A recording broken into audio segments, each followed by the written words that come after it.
Sachant que la sélection naturelle n'avait aucune possibilité de faire évoluer une espèce vers une autre, les évolutionnistes, après Darwin, ont estimé que les espèces avaient évolué par le biais de mutations génétiques.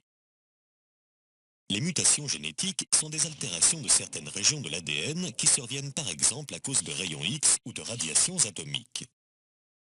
Elles sont connues généralement pour avoir des effets destructeurs sur une espèce, comme des malformations, car ce sont des accidents qui détériorent les nucléotides qui composent l'ADN. Mais il y a pire, des mutations génétiques chez les animaux. Les chattes ont donné naissance à des petits qui n'entendent pas. Des rats ont mis au monde des rats très gros, de dimensions tout à fait inhabituelles, et ces animaux géants sont aveugles.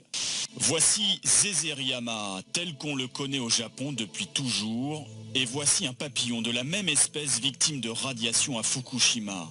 Les ailes sont atrophiées, les antennes, les pattes, les yeux sont déformés. Ces papillons proviennent de la zone radioactive de Fukushima. Ils ont subi de graves mutations génétiques et le plus étonnant, ils les répandent en se reproduisant. Au début de l'étude, 12% des papillons sont atteints de malformations. À la seconde génération, ils sont 18%, plus d'un tiers à la suivante. En laboratoire, les scientifiques japonais ont recréé les conditions de Fukushima. Les malformations sur les papillons cobayes sont identiques, le constat alarmant. En revanche, les mutations génétiques peuvent être, par moments, bénéfiques et par conséquent aider une espèce à survivre. Mais comme l'ont affirmé de nombreux généticiens, elles sont quasiment toujours nuisibles et donc rarement bénéfiques.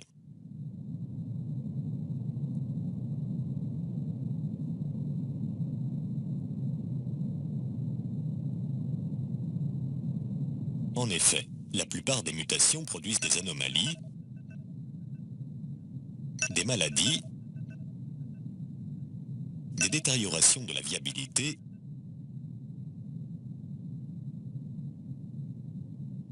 et des monstruosités. Alors, comment pourrait-on penser que des choses connues pour faire dégénérer une espèce peuvent faire évoluer une espèce? Les mutations génétiques sont aussi définies comme des changements aléatoires qui surviennent dans la structure des gènes.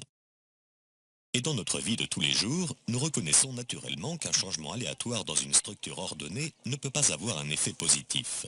Par exemple, si un changement aléatoire survenait dans un bâtiment suite à un tremblement de terre, y aurait-il une amélioration ou une évolution dans la structure du bâtiment?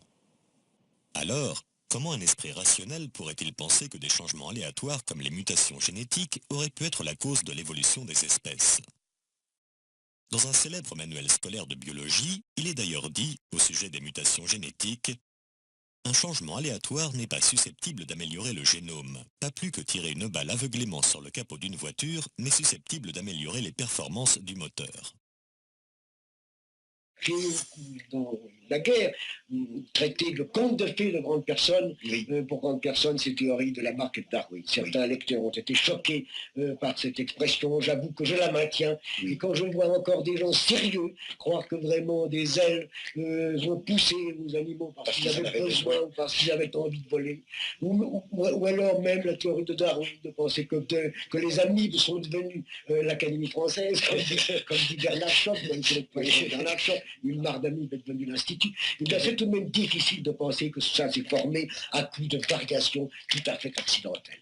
J'avoue que vraiment, ça me paraît enfantin, et on aura du mal à en débarrasser la science. Voilà quel est mon avis secret. Car en effet, ces théories satisfont assez le gros public. C'est une tentation intellectuelle. Elles sont séduisantes. Et il est d'ailleurs curieux qu'on n'a jamais même proposé que ça.